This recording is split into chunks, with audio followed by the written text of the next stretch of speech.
The top right of the map, we have our Protoss play. He just lost the one base play of his Terran opponent. To the top right, we have the MVP player. MVP Lure.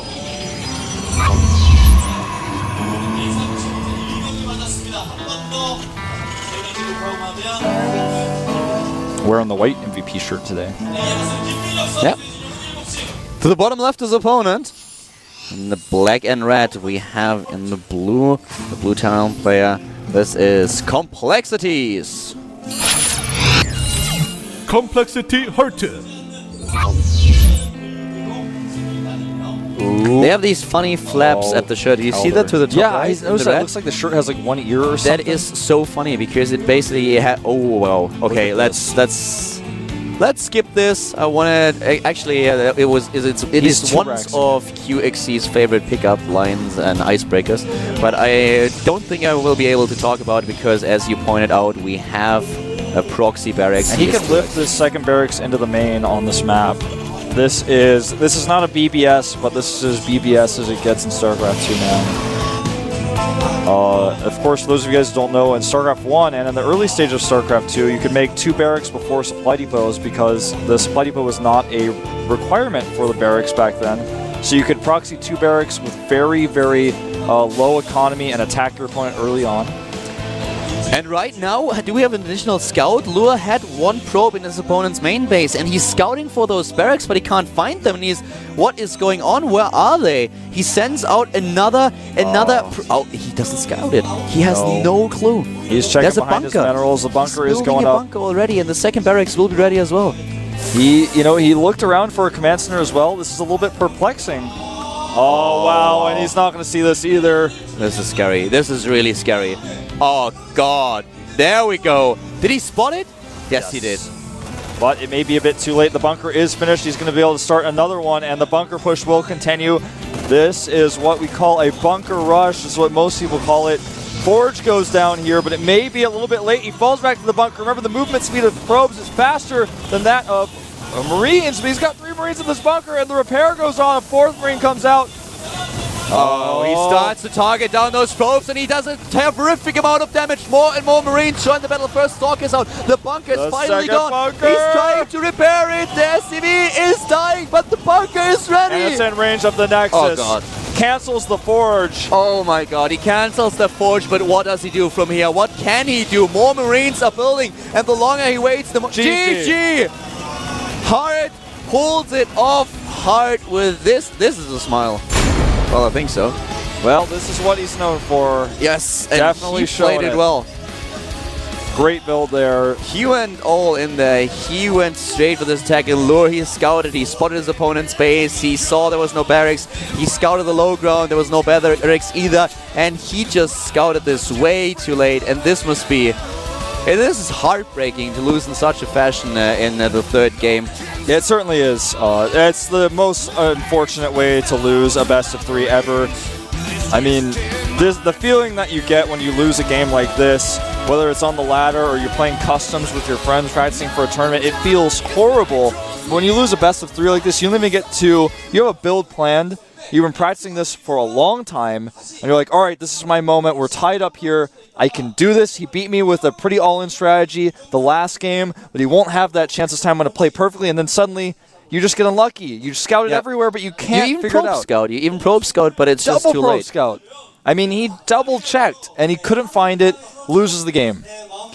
Well, therefore, Hart advances. The Complexity player is in the 2nd round of Code A, whereas Lure has to prove himself once more next season, participating in the Code A qualifier. It's not going to be easy. That's a pretty stony path that he has to walk.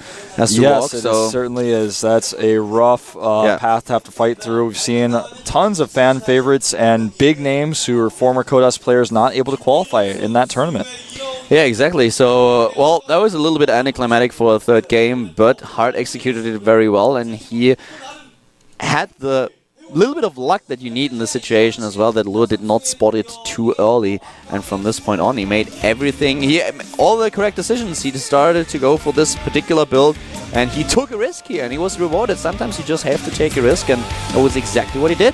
certainly his opponent in the next round will be Yu-Gi-Oh! Whoever wins that will play against the fourth place player from the round of 16 in Group C. Code S tomorrow and the day after tomorrow, guys. It's going to be epic. It's going to be great. You saw in the trailer earlier the players for the upcoming Code S days, and it is going to be amazing. I'm so looking forward to it. It's going to be great. Yep. Everyone's looking forward to Naniwa's match, especially, I would say. Well, let's take a look graphically at all of today's results from the morning on, so you guys know that we had an earlier session as well. There we go, Boong Boong, falling short to Vampire, JYP taking it 2-0 versus Maya. We have Sniper advancing over Anyong, and Yu-Gi-Oh! Defeated Terrier with 2-0, is now facing another Terran player, exactly the same matchup that he played today. Yeah, the results of the second group, Surshin winning over Crank. We had Hack defeating Lucera, Zenyo had no chance against Hyun, who took the series 2-0, and Lure, well, he just lost to Hart. And while you were mentioning the Code S groups with Naniwa, I mentioned that in one of the casts already, but I met Naniwa in well, when we flew back to Korea. It was actually in the same flight. We had no idea. We met each other, like bumped into each other randomly on the flight.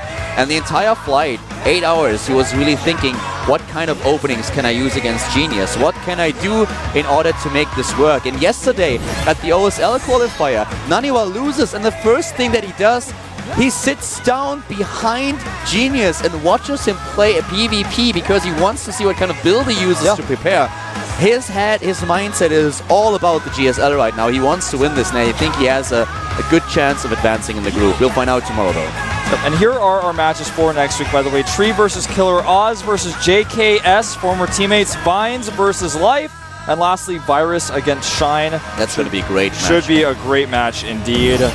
Also, the second round of the matches, that is the afternoon session with a Life against I Am First. StarTale July is up against Yoda. Lenok against Tails. That's going to be a good one. And Pulled up against Extreme.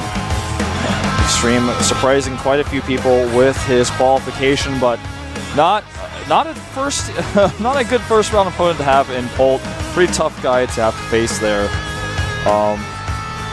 That's our lineup of players for next week. Don't forget, we just talked about Code S. But there's also GSL. GSL will be starting on Friday and Saturday, of course. You can look, and there are our Code S players. We just talked about them a little bit. Beyond is in that group as well. Looking a little bit tough recently. Just qualified for OSL as well.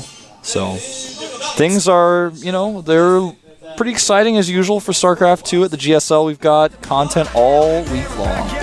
So guys, tomorrow and the day after tomorrow, Code S, and then on Friday and Saturday we have the GSTL once again. Today we had the round of 48 at Code A, and we are going to see you at the weekend. We're going to see you with the next GSTL cast. So I hope that you enjoy your morning, evening, or whatever. See you soon. Bye-bye.